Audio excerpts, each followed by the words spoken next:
प्रदेशाध्यक्ष बावनकुळे यांनी कोराडी येथे भारतीय जनता पार्टीच्या राज्यातील जिल्ह्यातील काही पदाधिकाऱ्यांची बैठक बोलवली होती. बऱ्याच वर्षांनी भारतीय जनता पार्टीच्या बैठकीमध्ये एक विषय मांडण्याची त्यांनी मला सूचना केली. त्याप्रमाणे मी तो विषय मांडण्यासाठी तिथे गेले. तिथे दाखल केले असता खूप कार्यकर्ते भेटले. जिल्ह्यावरचे पदाधिकारी, प्रदेशाचे पदाधिकारी. अनेक दिवसांपासून विदर्भाचे लोकांच्या माझ्या भेटी झाल्या नव्हत्या. अत्यंत प्रेमाने त्यांनी माझं स्वागत केलं. उत्साहाने अगदी सर्वजण फोटो काढत होते. तिथून मी कोराडी देवीच्या म्हणजे जगदंबा महालक्ष्मीचं स्वरूप असलेल्या देवीच्या दर्शनासाठी गेले. तिथलं जे काम आहे ते पाहून मी आश्चर्यचकित झाले.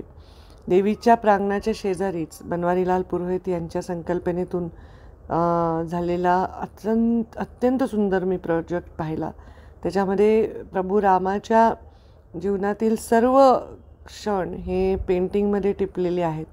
आणि एवढंच नाही तर आपल्या स्वातंत्र्य लढ्यासाठी स्वतः बलिदान देणारे, त्याच्यामध्ये योगदान देणारे सर्वांचे हे फोटो आणि संविधानाचे महत्त्वाचे चिन्ह वगैरे तिथे लावलेले आहेत. भारतमातेचं सुंदर असं मोठी पंचधातूची अत्यंत भव्य अशी तिथे मूर्ती आहे. त्या मूर्तीसमोरही मी नतमस्तक झाले. आपल्या संविधानाचा अशोक स्तंभाचं किती सुंदर बघा देखणं असं तिथे प्रतिकृती आहे. सर्वांवर प्रतिक्रियासुद्धा मी मनापासून लिहून दिल्या. त्यांनी माझ्या अक्षरांचं कौतुक केलं आणि मी त्या वास्तूचं केलं आणि तेथून मी निघाले.